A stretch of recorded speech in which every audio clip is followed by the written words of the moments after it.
This is KARK4 Today.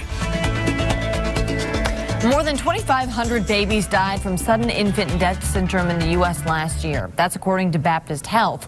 Now the hospital hopes to bring that number down through sleep sacks. Because Health Matters, KARK4's Suzanne Bruner has more on the new program, sending some home free sleep sacks to new parents. There you go. Jacob is baby number 2 for Heidi Jerry and her husband. Since the birth of their first child nearly 3 years ago, Any swaddling that we've tried to do with a blanket has not worked. the way her baby sleeps has improved. He can just relax, his little arms tucked inside.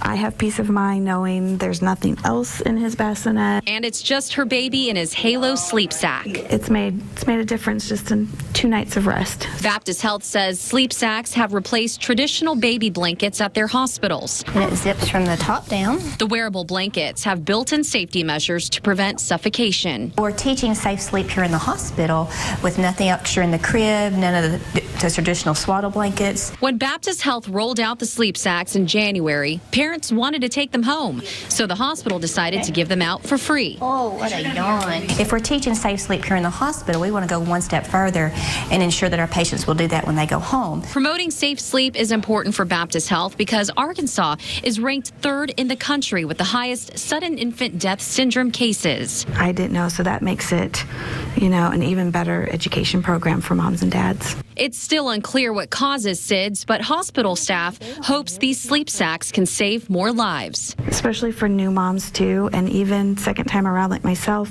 you question yourself and you wonder, am I doing things right, and is he okay? Holding her new bundle of joy in a sleep sack reminds Heidi he is.